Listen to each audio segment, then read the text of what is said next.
மாண்புமிகு பறை. இந்த தலைப்பே ரொம்ப அருமையான தலைப்பு. எம்ஜிஆர் அவர்கள் நிறைய படத்தில் அவருடைய பட தலைப்புகள்லாம் பார்த்தீங்கன்னா சாதாரண தொழிலாளர்களை பற்றி தான் இருக்கும். ரிக்ஷாக்காரன், பட ஓட்டி, தொழிலாளி, விவசாயி இப்படின்னு தான் இருக்கும். தலைவன் ஒரு படம் எம்ஜிஆர் படம் வந்துச்சு, அது சரியாக ஓடல. காரணம், அவர் எளிமையான மக்களுக்கான படங்களை நடித்து கொடுத்தவர் புரட்சி மக்கள் திலகம் எம்ஜிஆர் அவர்கள். அவருடைய பட தலைப்பு இந்த பட தலைப்பு ஏறக்குறைய ஒன்று. மாண்புமிகு என்பது அரசியல் வார்த்தை, பறை என்பது ஒரு இசைக்கருவி. எம்ஜிஆருடைய படத்தில் நாடோடி மன்னன், நாடோடிங்கிறவன் ஊர் முழுது சுற்றிக்கிட்டு இருக்கிறவன், மன்னன் என்கிறது உயர்ந்த ஸ்தானத்தில் இருக்கவங்க. இந்த மாண்புமிகு பறை, இந்த ரெண்டையும் சேர்த்து பறை இசைக்கு ஒரு மிகப்பெரிய அந்தஸ்தை கொடுத்த படத்தினுடைய தயாரிப்பாளர் சுபா, அப்புறம் அவங்க சுரேஷ்ராம், அவங்க ரெண்டு பேருக்கும் பிரான்ஸ்ல இருந்து இந்த படத்தை ரொம்ப அருமையாக தயாரித்து கொடுத்ததுக்காக நன்றி சொல்லி, இந்த இயக்குனர் பாருங்க, அவர் அப்படியே பரபரப்பாக தான் இருக்கார். என்னை கூப்பிட்றப்ப கூட, வணக்கம் சார், 18ஆம் தேதி வந்துருக்கு சார் அப்படின்ட்டு அழைப்புதல் கொடுக்கறதுக்கே இவ்வளோ பரபரப்பாக இருக்காரு. படம் டைரக்ட் பண்ணுறப்ப எப்படி இருந்திருப்பாருன்னு யோசிக்கிறேன் நான். அப்படிப்பட்ட ஒரு சுறுசுறுப்பான ஒரு தம்பி விஜய் சுகுமாரன் அவருடைய இயக்கத்தில் இந்த படம் வந்திருக்கிறது ரொம்ப சந்தோஷம். நம்ம மேடையில் உட்காந்துருக்க ஒவ்வொருத்தரை பற்றியும் தனித்தனியாக பேசணும்னு ஆசை. அவர் ஜானி மாஸ்டர் இங்கே நான் வந்தோன்னே சலோமியா பாட்டுக்கு ஆடி அவர் தொடங்கி வச்ச வைப்பு தான் இன்னும் அப்படியே மேடையில் வைப்ரேஷன் அப்படியே இருக்குது. அதற்கு முன்னாடி நம்ம வேலு ஆசான் பார்த்தீங்கன்னா, எனக்கு தெரிஞ்ச ஒரு கலைஞர் கூட்டத்தில் இருக்க அவ்வளவு பேரையும் தன் பக்கம் கவர்ந்து தனக்காக கைதட்ட வச்ச ஒரு அற்புதமான ஒரு வாத்தியார். அவர் ஒரு 5 நிமிஷத்தில் எவ்வளோ பெரிய மேட்ரை பண்ணிட்டாருன்ட்டு ரொம்ப சந்தோஷப்பட்டேன். அதே மாதிரி நம்ம கணேஷ் பாபு சார், அவர் என்னுடைய ரசிகருங்கும் போது ரொம்ப சந்தோஷம். நம்ம அன்பு தம்பி ஸ்ரீகாந்த் தேவாவுக்கு தேசிய விருது வாங்கி கொடுத்துருக்காரு. ஸ்ரீகாந்த் தேவாவோட பாட்டெல்லாம் கேட்டாலே இந்த ஒரு மாதிரி இந்த கோமா ஸ்டேஜில் இருக்கவங்க கூட அந்த இதெல்லாம் பிச்சு போட்டு இந்த வர்றேன் அப்படிங்கிற மாதிரி இருக்கு. இந்த பம்பர கண்ணாலைங்கிற பாட்டு சந்திரபாபு ஐயா பாடினது, அதை இவர் பாணிக்கு மாற்றி எப்படி ஒரு வைப்போட கொடுத்தாரு. பம்பர கண்ணாலே காதல் சங்கதி சொன்னாலே அப்படின்னு பரபரப்பாக ஆக்கி, அவர் எப்பயுமே ஒரு மெஷின் மாதிரி இயங்கிக்கிட்டு இருக்கிற ஒரு அருமையான இசையமைப்பாளர். அவர் இருக்கிற இடம் பூரா அப்படியே வைப்ரேஷனோட இருக்கும். அப்படிப்பட்ட ஒரு நல்ல இசையமைப்பாளர். அதே மாதிரி நம்ம முரளி சார், அவருடைய குரலுக்கு நாங்கள்லாம் மிகப்பெரிய ரசிகர். இது மேடையில் எல்லாரும் இந்த மாதிரி ஹீரோயின் பார்த்தீங்கன்னா, நம்ம பல படங்களில் ஹீரோயின்லாம் பேசி கேட்டிருக்கோம். சீவாமந்த் அப்படியே ஃபுல் ஹேரோட தான் வருவாங்க. அந்த ஹேர் முன்னாடி வந்துக்கிட்டே இருக்கேன், அதை பின்னால் அப்பப்போ தள்ளி விட்டுட்டே இருக்கேன். நான் இந்த படத்தில் நடித்தது எதுக்குன்னா, இந்த ஹேர் இங்கே வந்துடும், அப்புறம் அப்படியே பின்னால் தள்ளி விட்டு நான் அதை பேசாமல் இழுத்து ரப்பர் பேண்டு போட்டு பேசாமல் இருந்திருக்கலாம். ஒவ்வொரு வாக்கியத்துக்கும் அதை ஏன் இப்படி பின்னாடி தான், அது ஒரு ஃபேஷன் ஆகி போச்சு. ஆனால் நம்ம காயத்ரி ரமா எவ்வளோ அழகாக ஒரு தமிழ் பொண்ணு மாதிரி ஜட பின்னி கிளிப் வச்சு அந்த வேலையே இல்லாமல் அவங்க பேசின தமிழும் ரொம்ப அழகாக இருந்துச்சு. கிளைமேக்ஸில் ரொம்ப அருமையாக நடிச்சிருக்காங்கன்னு சொன்னாங்க. என் பையன் நடித்த படத்துக்கு நானே பேசுகிறது எப்படின்னா, என் மகன் என் கிளாஸில் இருக்கான், அவன் பேப்பரை நான் திருத்துறப்ப எப்படி இருந்திருக்கேன் யோசனை பண்ணி பாருங்க. அவன் என்ன எழுதினாலும் மார்க் போட்டு தான் ஆகணும். காரணம், இதே மாதிரி தான் ஒரு அப்பா தன்னுடைய மகன் பேப்பரை திருத்திக்கிட்டு இருக்காரு. தமிழ் வாத்தியார், அவர் என் பக்கத்தில் உட்காந்து திருத்திக்கிட்டு இருக்காரு. மாத்திரை என்றால் என்ன அப்படின்னு இலக்கணத்தில் ஒன்று இருக்குது. எழுத்தினுடைய அந்த டைமிங், இக் அப்படிங்கிறது அரை மாத்திரை, காங்கிறது 1 மாத்திரை, காங்கிறது 2 மாத்திரை அப்படிம்பாங்க.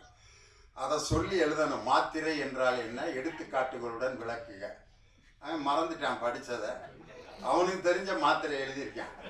மாத்திரை என்பது நோய் வந்தால் கொடுக்கப்படும் ஒரு பில்லை. இது அரசாங்க மருத்துவமனையில் இலவசமாக கிடைக்கும்.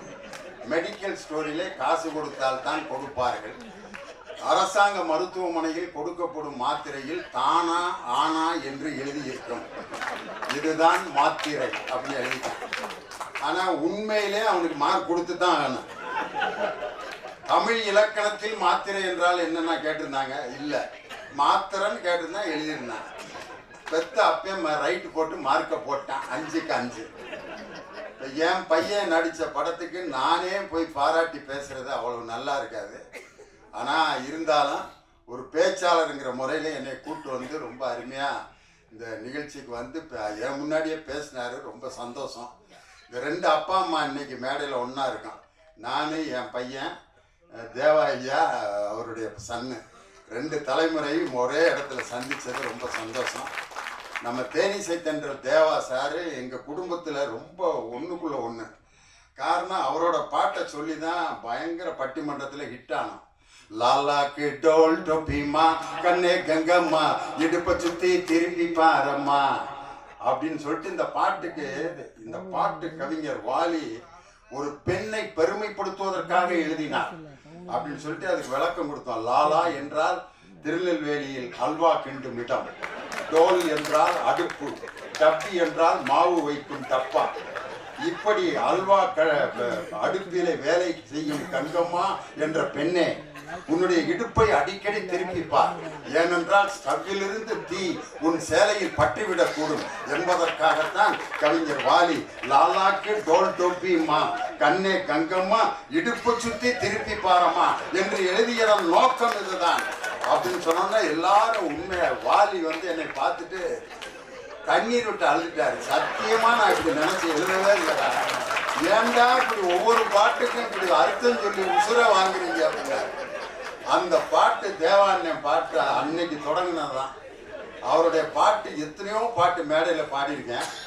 பஞ்சு மிட்டாய் சீலை கட்டி பச்சை வண்ண ரவிக்க போட்டு கஞ்சி கொண்டு போறவளே நெஞ்சுக்குள்ள நீ வாரியா அடவாரி விட்டாக்க வரவழைச்சாக்க மடிதறிஞ்சாக்க வாரேன் பொங்க சிங்சா சிங்சா சிங்சா சிங். இந்த 2 பாட்டையும் ஐயா தான் மியூசிக் போட்டார்.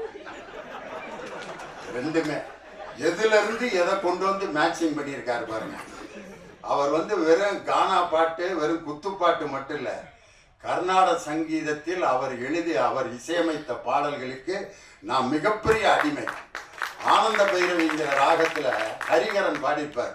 கொஞ்ச நாள் பொறு தலைவா ஒரு வஞ்சி கொடி இங்கே வருவா கண்ணீரண்டில் போர் தொடுப்பா அந்த வெண்ணிலவ தோற்கடிப்பா. ஆனந்த பைரவி ராகத்துல இவ்வளவு அழகான ஒரு பாட்டு. பாட்சா படத்துல அந்த பாட்டு வர்ற சீன் இருக்கு பாருங்க. ரஜினி சார் வந்து அந்த மெடிக்கல் காலேஜ் இடம் கொடுக்குறவன்ட்ட எனக்கு என்ன ஒரு பேரு காதல போய் சொல்லுவார்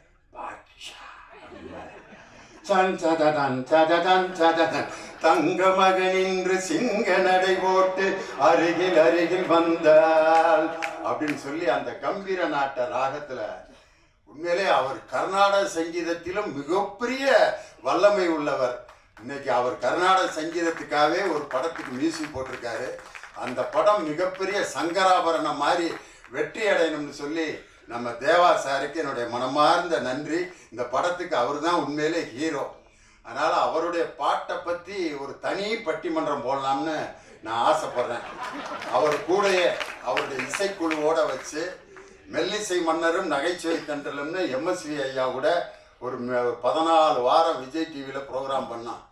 இனி அடுத்து தேனிசை தென்றலும் நகைச்சுவை தென்றலும் சொல்லி நானும் தேவா சாரும் சேர்ந்து ஒரு ப்ரோக்ராம் பண்ணணும்னு சொல்லி எனக்கு ரொம்ப ஆசை. அந்த கனவை வந்து நனவாக்கணும்னு ரொம்ப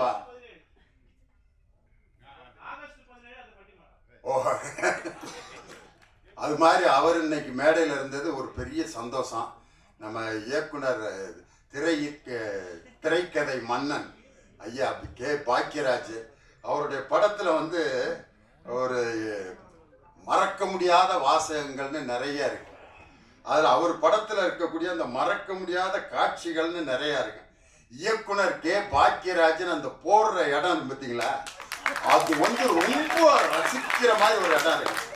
இது நம்ம படத்துல அவர் சொந்த குரல்ல பாடியிருப்பாங்க. ஐயா, பச்சை மேல சாமி ஒண்ணு உச்சி மேல ஏறுதுன்னு எடுடா தம்பி மேலாம், கொஞ்சம் எதமா போடு தாளாம். கோயிலுக்கு சாமி கும்பிட போவாங்க. அப்ப இவருக்கு சாமி வரவே வராது. சாமி வருது, சாமி வருது, வருது, சாமி வருதுன்னு ஆடுறா அப்படிம்பாங்க. ஆடவே மாட்டோம், வரல, வராம ஆடுறது வரலடா சாமி அப்படின்னு. பின்னால ஒரு ஊசியை வச்சு பேக்ல ஒரு குத்தி விடுவாங்க. சாமி வந்துருச்சு, சாமி வந்துருச்சு, சாமி வந்துருச்சுட்டு அந்த ஊசி குத்தி அவர் ஆடணுன்னா சாமி வந்துருச்சுன்னா எல்லாரும் கும்பிட ஆரம்பிப்பாங்க. இயக்கம் கே பாக்கியராஜ் அப்படின்னு போடுவாரு. ஒவ்வொரு படத்துலையும் அந்த இடம் வந்து ரொம்ப பவர்ஃபுல்லா இருக்கும். இன்னொரு படத்துல ஒருத்தன் வண்டியில நிறைய பாரம் ஏற்றி இழுத்துட்டு வருவான். அவன் ரொம்ப கஷ்டப்பட்டு இழுத்துட்டு வர்றதை பார்த்துட்டு இவரும் சேர்ந்து இழுக்கிறன்ட்டு அப்படி இழுப்பாரு. அந்த வண்டி லோடு இந்த பக்கம் இறங்கினா இவரை மட்டும் மேலே அப்படியே தொங்கிட்டே இருப்பாரு. அப்போ போடுவாரு இயக்கம் கே பாக்கியராஜ். ஒரு தன்னுடைய பேரை வந்து அந்த போடுறதுல கூட ஒரு அற்புதமான ரசனையை கொடுத்த ஒரு மாபெரும் திரைக்கதை மன்னன் எங்க ஐயா கே பாக்கியராஜ் வந்து இந்த படத்துக்கு வாழ்த்து சொன்னது பெரிய சந்தோஷம். அதே மாதிரி பெரிய பெரிய தலைவர்களை எல்லாம் பேட்டி எடுக்க ஒரு பத்திரிகை நிருபர் போனாரு. அந்த தலைவர்கள் எல்லாம் தூங்கி விட்டார்கள். ஆனா 12 மணிக்கு ஒரு தலைவர்கிட்ட போறாரு. ஆனா அவர்கிட்ட 10 மணிக்கே வர்றேன்னு சொல்லியிருந்தாரு. ஆனா 12 மணிக்கு அந்த நிருபர் போறாரு. அந்த தலைவர் உட்கார்ந்து எழுதிக்கிட்டு இருக்காரு. அப்போ வந்து நான் 10 மணிக்கு வர்றேன்னு சொன்னேன், 12 மணிக்கு வர்றேன், இன்னமும் முழிச்சிருக்கீங்களே அப்படின்னு சொன்னோன்னு அந்த தலைவன் சொன்னான், என் மக்கள் இன்னும் உறக்கத்தில் இருக்கிறார்கள், அவர்கள் விழிக்கவில்லை, அவர்கள் விழிக்கும் வரை நானும் விழித்து கொண்டேதான் இருப்பேன் என்று சொன்ன ஒரு தலைவர் யார் என்றால் இந்திய அரசியலமைப்பு சட்டத்தை உருவாக்கிய சட்ட மாமேதை B.R. அம்பேத்கர் அவர்கள் தான். இன்னைக்கு சாதாரண சமூக நீதிக்காக உழைத்து கொண்டிருக்கக்கூடிய ஒரு மாபெரும், நான் மிகவும் நேசிக்கக்கூடிய என் அருமை சகோதரர் எழுச்சி தமிழர் தொல் திருமா அவர்கள் இந்த நிகழ்ச்சிக்கு வருகை தந்து இந்த இசை வெளியீட்டுக்கு வருகை தந்தது ரொம்ப எங்களுக்கெல்லாம் மிகப்பெரிய பெருமை. இந்த நிகழ்ச்சிக்கு வருகை இந்த அன்பு சகோதரர் வன்னி அரசு உள்ளிட்ட எல்லாருக்கும் என்னுடைய வணக்கத்தை சொல்லி ஒரே ஒரு கம்பேரிசன் மட்டும். அதாவது 2 விதமான கருவிகள் இருக்கும். நின்று வாசித்தோம்னா அதுக்கு பேர் நையாண்டி மேளம்பான், உட்காந்து அடித்தோம்னா அதுக்கு பேர் தவில். அவர் பெரிய வித்வான். இவர் வந்து குச்சியை வச்சுட்டு டண்டக்கன் டண்டக்கன் டண்டக்கன் டண்டக்கன் அடிப்பார். அவர் நையாண்டி மேளம் அவருக்கு பேர். அதையே மேடையில் உட்காந்து தாக்கிட்டேன்னு அடிச்சா ஆஹா பெரிய வித்வான்றார், தமிழ் வித்வான் அப்படின்னா. அதே மாதிரி நாயனம் கீழே நின்று கரகாட்டத்துக்கு ஊதுவார், அதுக்கு பேர் நாயனம்பாங்க. அதையே மேடையில் உட்காந்து அப்படின்னா நாதஸ்வர வித்வான் அவருக்கு பேர். நின்று வாசிச்சா அவர் வந்து நையாண்டி மேளம் நாயனா. ஆனால் உட்காந்து வாசித்தா அதுக்கே இன்னொரு பேர். அதே மாதிரி தான் இந்த தப்பாட்டத்தை வந்து உட்காந்து நீங்கள் வாசிக்க முடியுமா? யாராவது ஐயாட்ட கேட்குறேன், உட்காந்து அடிக்க முடியுமா? ஐயா முடியவே முடியாது. அதுக்கு ஒரு எனர்ஜி இல்லாமல் தப்பாட்டத்தை யாராலும் வாசிக்கவே முடியாது. ஐயா வந்து இப்படி வாசிக்கிட்டே இருக்கிற திடீர்னு இப்படி ஒரு மூமெண்ட் கொடுத்தாரு பாருங்க, கூட்டமே அப்படியே லேசாக அப்படியே அவர் கூட அப்படியே ஆடிச்சு. அதே மாதிரி நம்ம ஆழி இசைக்குழு அடாடாடா பெர்ஃபார்மன்ஸு உண்மையிலே அந்த தப்பாட்டத்துக்குன்னு ஒரு யூனிஃபார்ம் இருக்கான். ஆனால் எல்லாம் ஜீன்ஸ் பேண்ட்டு டிஷர்ட் போட்டு நார்த் ஸ்டார் ஷூ போட்டு அவங்க வாசித்த அந்த அழகு கலை ரொம்ப அந்த எழிலுக்கு என்னுடைய மனமார்ந்த வாழ்த்துக்களும் பாராட்டுக்கலாம். அதனால் இந்த நிகழ்ச்சிக்கு வருகை தந்து இந்த அருமையான இசை நிகழ்ச்சியில் தப்பாட்டங்கிறது எல்லா இடத்துலையும் அந்த தப்பு இசை வந்துக்கிட்டே இருக்கும். இளையராஜா சார் புன்னகை மன்னன் படத்தில் ஒரு பாட்டு போட்டிருப்பாரு, ரேவதி டான்ஸ் ஆடிருப்பாங்க. கவிதை கேளுங்கள் கருவில் பிறந்தது ராகம், நடனம் பாருங்கள் இதுவும் ஒரு வகை ராகம். அதுல இடையில வரும் தப்பாட்டம், ஜகன ஜகன ஜம் ஜம் தக ஜகன ஜகன ஜம், ஜகன ஜகன ஜம் ஜம் தக ஜகன ஜகன ஜம், ஜகன ஜகன ஜம் ஜம் தக ஜகன ஜகன ஜம், ஜகன ஜகன ஜம் ஜம் தக ஜகன ஜகன ஜம். ஆனால் அதில் ரேவதி பரதநாட்டியம் ஆடுவாங்க.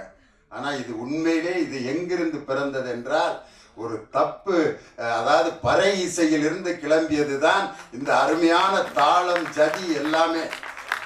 அதே மாதிரி இன்னொரு படத்துல ராமராஜ ஐயா பாடுறப்போ ஒரு காதல் பாட்டுல ஜிஞ்சனக்கு ஜனக்கு நான் சொல்லி தரேன் கணக்கு, மனைவி கிட்ட கணக்கு சொல்றதுக்கு கூட ஜிஞ்சனக்கு ஜனக்கு தான். அது கூட பாருங்க, அதுக்கு பேர் காதல் பறை, ஜிஞ்சனக்கு ஜனக்கு நான் சொல்லி தர்றேன் கணக்கு அப்படின்னு. அதனால எல்லா பாடல்களிலும் இந்த பறை இசை என்பது மனிதன், தமிழன் மற்ற மனிதன் தோன்றிய அந்த காலகட்டத்திலே தோன்றிய முதல் இசை எது என்றால் அது பறை இசைதான் என்பதற்கு இதுதான் எடுத்துக்காட்டு. அதனாலதான் திருக்குறள்ல குழல் இனிது யாழ் இனிது அப்படின்ற குழல் யாழ் ரெண்டுலையும் பாருங்க சிறப்பு ரகரம் இருக்கும். முழவு அப்படிங்கிற வார்த்தையிலே சிறப்பு ரகரம் இருக்கும். இந்த மூன்று கருவிகளும் பாருங்க, குழல்ங்கிறது ஊதுற கருவி, யாழ்ங்கிறது கம்பி கருவி, முழவுங்கிறது தோல் கருவி. இந்த மூணுலையும் தமிழுக்கு வரக்கூடிய சிறப்பு லகரம் இருக்கு அப்படின்னு சொன்னா, இசையின் மூல ஆதார மொழி எது என்று சொன்னால் குழல் இனிது யாழ் இனிது என்று வள்ளுவரே எழுதியிருக்கார்னா, 2000 ஆண்டுகளுக்கு முன்பே இசையில் தோன்றிய இனம் தமிழ் இனம்தான். அவனால் உருவாக்கப்பட்ட இசை இந்த பறை இசை. அதனால அந்த மிருதங்கத்துல எல்லாம் பார்த்தீங்கன்னா வார் பிடிக்கிறது, சுதி சேர்க்கறதுலாம் சொல்லுவாங்க. பறையில எல்லாம் சுதி சேர்க்கறது ஒன்றும் கிடையாது. நெருப்பை மூட்டி ஒரு காய்ச்சுவாங்க, டங் டங் டங் டங் டங். இன்னைக்கு பனியில் இருந்தனால தான் தண்டங்க எழிலோட இது ரொம்ப ஒரு நெருப்புல மட்டும் காய்ச்சி இருந்தா இன்னைக்கு இந்த இடமே அப்படி அதிர்வு இருந்திருக்கான். அதுல அந்த வார் பிடிக்கிறதுங்கிறத தில்லான மோனம்பால் படத்துல நாகேஷ் பார்த்தீங்கன்னா அதுல சவுடால் வைத்தியா நடிச்சிருப்பாரு. ஏன்டா அம்பே சண்முகம் சொல்றான், மகாராஜா ஊதுறது கூப்பிடுறாரு வர்றாரா, ஏண்டிமா மோகனா இங்க மகாராஜா கூப்பிட்டு இருக்காரு வந்துட்டு இருக்காரா அப்படின்னு பேசிட்டே இருப்பாரு. அப்ப பாலையா சொல்லுவாரு, இந்த நரம்பு பயலை வார் புட்டுச்சா எல்லாம் சரியா போயிடும்டா அப்படின்பாரு. அந்த நாயச நரம்பு பயலை வார் பிடிச்சாம்பார். அந்த மிருதங்கத்துல சுருதி சேர்க்கறதுன்னு ஒரு இடம் இருக்கு. ஆனா பறை இசைக்கு அப்படிலாம் இல்லை. மக்களுடைய எண்ணங்களிலும் மகிழ்ச்சியிலும் ஒவ்வொரு விஷயத்திலும் உருவானது இந்த பறை இசை. விலங்குகளிடமிருந்து தன்னை காப்பாற்றுவதற்காகவும் மற்றவர்களுக்கு செய்திகளை அறிவிப்பதற்காகவும் உருவாக்கப்பட்ட இசை இந்த பறை இசை. எங்க ஊர்ல இந்த பறை இசை எப்படி பயன்படுத்தினாங்கன்னா, 2 குரூப் கடையில திருவிழாவில் சண்டை வந்துருச்சு. அடிச்சு கொல்லாம விட மாட்டான் கத்திக்கிட்டு இருக்கான். அதுக்கு எங்க ஊர் நாட்டம்காரர் வந்தாரு. எப்படா அவங்கள ஸ்டாப் பண்றதுன்னா, பறை இசை கலைஞர்கள் ஒரு 50 பேர் 20 பேர் இருந்தாங்க. வாங்க ஜிஎன் வேலுச்சாமி குரூப், அவங்க வந்து சப்பரத்தில் வாசிக்கிறதுக்காக வந்திருக்காங்க. இங்கே வாங்க, இந்த 2 பேர்த்துக்கு இடையில அடிங்க எல்லாரும் அப்படின்னா, இவன் பேசுறது அவனுக்கு கேட்கல, அவன் பேசுறது இவனுக்கு கேட்கல. கேட்டா தானே திருப்பி சண்டை போடுவேன். அடிச்ச அட்டியில இவன் பேசுறது அவனுக்கு கேட்கல, அவன் பேசுறது சண்டை முடிச்சுட்டு அவன் பாட்டுக்கு போயிட்டான். நாட்டாமக்காரரை பார்த்தேன், ஐயா எல்லாத்துக்கும் அறிவிக்கிறதுக்கு தான் பறையை பயன்படுத்துவாங்க, நீ சண்டைக்கு சமாதானத்துக்கு பறையை பயன்படுத்தின ஒரே ஆள் நீதாயான்ட்டு. அதனால இது போர் பறை மட்டும் இல்லை, போர் நடப்பதற்கு, போரே நடக்காமல் சமாதானம் செய்வதற்கு கூட இந்த பறை என்ற இசை உதவி செய்யுங்கிறதுக்கு இதுதான் எடுத்துக்காட்டு. அப்படிப்பட்ட அருமையான பறை இசையை பற்றிய இந்த மாண்புமிகு பறை என்ற படம் டிசம்பர் 12ஆம் தேதி அன்னைக்கு ரிலீஸ் ஆகுது. சூப்பர் ஸ்டார் வந்து சூப்பர் ஸ்டாரோட ரசிகன் எங்க ஐயா தேனிசை தென்றல் தேவான்னு சொன்னாங்க. நான் அதை மாற்றி சொல்றேன், சூப்பர் ஸ்டாரோட ரசிகன் ஐயா இல்லை, தேவாவோட ரசிகன் சூப்பர் ஸ்டார் ரஜினிகாந்த். காரணம், அவருடைய தேவாதி தேவா அப்படிங்கிற அந்த நிகழ்ச்சிக்கு அவர் வருகை தந்து அந்த தஞ்சாவூர் மண்ணை எடுத்துங்கிற பாட்டை அந்த சிங்கப்பூர் அதிபர், நான் சாகும்போது இந்த பாட்டை போட்டுட்டு தான் நான் என்னுடைய பாடியை அடக்கம் பண்ணணும்னு சொல்ற அளவுக்கு ஒரு சிங்கப்பூர் அதிபர் இறக்கும் போது கூட தேவான்னு பாட்டை இறந்த பிறகு கூட கேட்டு தான் அடக்கம் போயிருக்காருன்னா, எப்படிப்பட்ட ரசிகர்களை எல்லாம் அவர் இந்த உலகம் முழுவதும் சம்பாதித்து இருக்கிறார் அப்படிங்கிறத பார்த்துட்டு, அவர்தான் இந்த படத்தினுடைய, என் மகனை விட அவர்தான் இந்த படத்தினுடைய கதாநாயகன் என்று சொல்லி இந்த நல்ல வாய்ப்பை கொடுத்த எல்லோருக்கும் என்னுடைய வணக்கத்தை சொல்லி, எங்களுடைய அழைப்பை ஏற்று வருகை தந்த எங்கள் அன்பு சகோதரர் எழுச்சி தமிழர் இந்தியா அப்படிங்கிற அந்த கூட்டணியில் இந்தியாங்கிற அந்த இந்துல மேல இருக்கிற ஒரு புள்ளி இருக்கு பாருங்க, அந்த புள்ளி தான் என் அருமை சகோதரர் திருமா அவர்கள். அந்த புள்ளியை எடுத்துட்டா இனதியான் மாறிடும். அதனால இந்தியாங்கிற அந்த வார்த்தையில் இருக்கும் புள்ளி தான் என் அருமை சகோதரர். கருப்பு, சிவப்பு, நீலம் மூன்றும் சேர்ந்து இந்த இந்தியாவில் சமூக நீதியை கொண்டு வரும் என்ற ஆழ்ந்த நம்பிக்கையில் எங்கள் அருமை சகோதரர் திருமா அவர்களை இந்த நிகழ்ச்சிக்கு வருகை இருந்ததற்காக பலமுறை அவருக்கு எங்கள் குடும்பத்தின் சார்பாக, இந்த டீம் சார்பாக நன்றி சொல்லி உங்களிடமிருந்து விடைபெறுகிறேன். நன்றி, வணக்கம்.